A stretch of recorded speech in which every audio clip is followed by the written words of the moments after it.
ಅರು,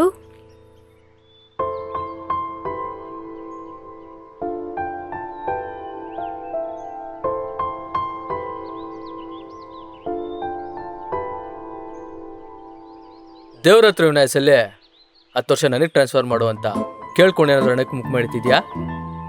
ಇದು ದೇವಸ್ಥಾನ ಕಣೋ, ಇಲ್ಲಾದ್ರೂ ಒಂದೆರಡು ಒಳ್ಳೆ ಮಾತಾಡೋ. ವಾ, ಇದು ದೇವಸ್ಥಾನ ಅಲ್ವಾ? ನಾನು ಕೆಟ್ಟ ಹುಡುಗ ಅಲ್ವಾ? ಇದೆಲ್ಲ ನನಗೆಲ್ಲ ಗೊತ್ತಾಗುತ್ತೆ ಬಿಡು. ಲೈಫಲ್ಲಿ ನೀನು ಬದಲೇ ಆಗಲ್ಲ ಅಲ್ವಾ? ಏನ ಬದಲಾಗದ? ಅದು ನಾನು RCB ಫ್ಯಾನು. ಒಂದು ಸಲ ಕಮಿಟ್ ಆದ್ರೆ ಬದಲಾಗೋ ಮಾತೇ ಇಲ್ಲ. ಆಯ್ತಪ್ಪ ಭಗವಂತ, ನೀನ್ ಬದಲಾಗ್ಬೇಡ ಸರಿನಾ? ಬಟ್ ನನ್ನ ಫ್ರೆಂಡ್ಶಿಪ್ನ ಅಕ್ಸೆಪ್ಟ್ ಮಾಡಿಕೊಂಡು ಇಲ್ಲಿಗಾನ ಬಂದಲ್ಲ, ಥ್ಯಾಂಕ್ಸ್.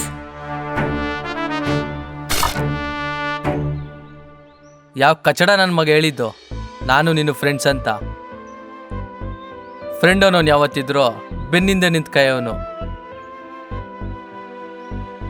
ಕಷ್ಟ ಇರಲಿ ಸುಖ ಇರಲಿ ಯಾವತ್ತೂ ಜೊತೆಲಿರ್ತಾನೆ.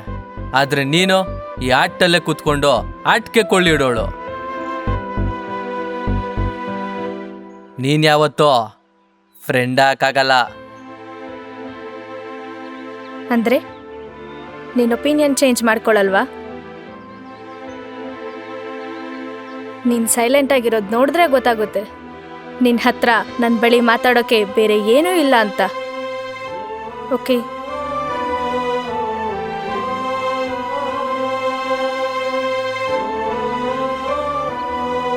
ತಗೋ ಇದನ್ನ.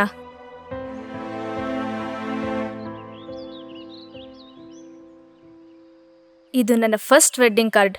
ನಾನು ನಿಂಗೆ ಮಾತು ಕೊಟ್ಟಂಗೆ ಇದನ್ನ ನಿಂಗೆ ಕೊಡ್ತಾ ಇದ್ದೀನಿ.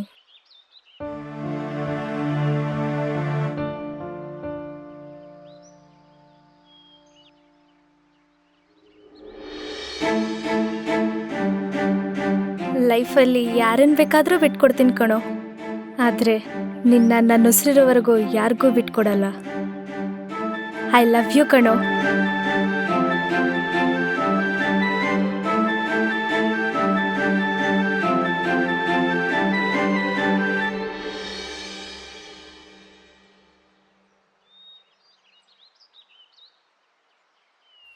ಅರು, ಎಲ್ಲರೂ ಅವ್ರ ಫಸ್ಟ್ ವೆಡ್ಡಿಂಗ್ ಕಾರ್ಡ್ನ ದೇವ್ರ ಮುಂದೆ ಇಡ್ತಾರಂತೆ. ಆದರೆ ನಮ್ಮಿಬ್ಬರ ಮದುವೆ ಫಸ್ಟ್ ವೆಡ್ಡಿಂಗ್ ಕಾರ್ಡ್ನ ನಾನು ನಿನಗೆ ಕೊಡಬೇಕು ಅಂತ ಆಸೆ. ಯಾಕಂದರೆ ಈ ನನ್ನ ಲೈಫಲ್ಲಿ ಲೈಫ್ ಪಾರ್ಟ್ನರ್ ಅಂತ ಇದ್ದರೆ ಅದು ನೀನೇ.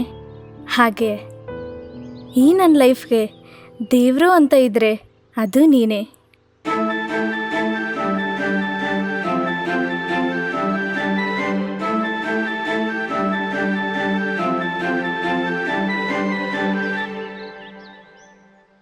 ಅರು, ನಂಗೆ ವಿಶ್ ಮಾಡಲ್ವಾ?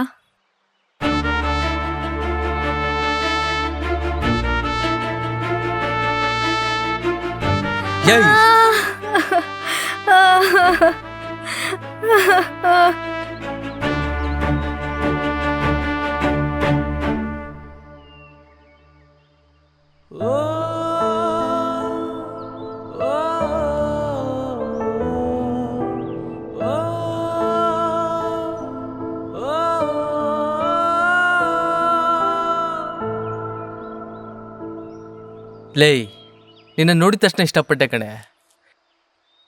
ನಿನ್ನ ನಮ್ಮೂರು ದೇವ್ರು ಮೆರೆಸ್ತಾರಲ್ಲ ಹಂಗೆ ತಲೆ ಮೇಲೆ ಒತ್ತು ಮೆರೆಸ್ದೆ. ನಾನು ಮಾಡಿದ್ದು ತಪ್ಪೆ. ನಾಯಿನ ಸಿಂಹಾಸನಲ್ಲಿ ಕುಣಿಸಿದ್ರೆ ಇರುತ್ತಾ? ಇರಲ್ಲ. ಹಂಗೆ ನೀನು ಇನ್ನು ನಿಮ್ಮ ಅಪ್ಪ ಅವನಲ್ಲ, ಅವನಿಗೆ ತಿಕ್ಕಾಕೊಬ್ಬ ಜಾಸ್ತಿ ಕಣೆ.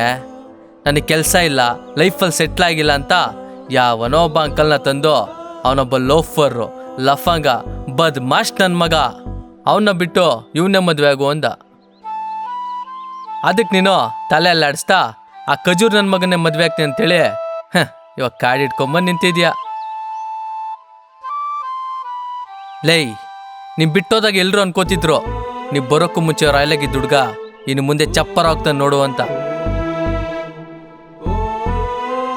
ಅದಕ್ಕೆ ನಾನೇನು ಹೇಳ್ತಿದ್ದೆ ಗೊತ್ತಾ, ನೀನು ಬರೋಕ್ಕೂ ಮುಂಚೆನೂ ರಾಯಲ್ ಆಗಿದ್ದೆ, ನೀನು ಬಂದ ಮೇಲೂ ರಾಯಲ್ ಆಗಿದ್ದೆ, ಹಾಗೆ ನೀನು ಹೋದ್ಮೇಲೂ ರಾಯಲ್ ಆಗಿರ್ತೀನಂತ.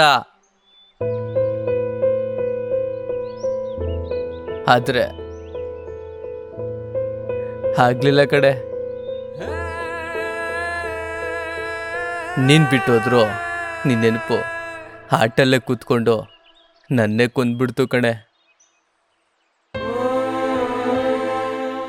ನಿನ್ನ ಮರಿಬೇಕನ್ಕೊಂಡಷ್ಟು ಮನ್ಸಲ್ಲಿ ಕಲ್ತರ ಗಟ್ಟಿಯಾಗಿ ಕಣ್ಣಲ್ಲಿ ನೀರ್ ಥರ ಆಚೆ ಬುದ್ಬಿಟ್ಟಿಯಲ್ಲೇ.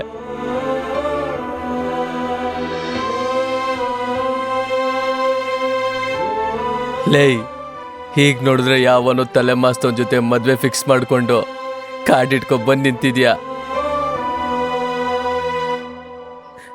ಈಗ ನಿನ್ನ ನೋಡಿ ನನಗೆ ಕೋಪ ಬಂದಿದ್ಯಾ ಅನ್ಕೊಂಡಿದ್ಯಾ? ಇಲ್ಲ, ಹಾಗಂತ ನಿನ್ನ ನೋಡಿ ಅಯ್ಯೋ ಅಂತ ಅನ್ಕೊಳ್ತಾ ಇದ್ದೀನಿ ಅನ್ಕೊಂಡ? ಇಲ್ಲ, ಪಾಪಿನ ನೋಡಿ ಅಯ್ಯೋ ಅನ್ನೋಷ್ಟು ದೊಡ್ಡ ಮನ್ಸು ನಂದಲ್ಲ.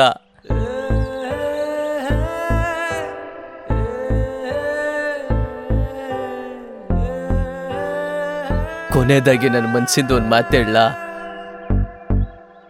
ನೀನೆಲ್ಲೇ ಇರು, ನಗ್ನಗ್ತಾ ನನ್ನ ಖುಷಿನೂ ನೀನೇ ತಗೊಂಡು 100 ವರ್ಷ ಸುಖವಾಗಿರು. ಯಾಕಂದ್ರೆ ನೀನು ನಾನು ಇಷ್ಟಪಟ್ಟಿದ್ದ ಹುಡುಗಿ, ನನ್ನ ಹುಡುಗಿ ನೀನು.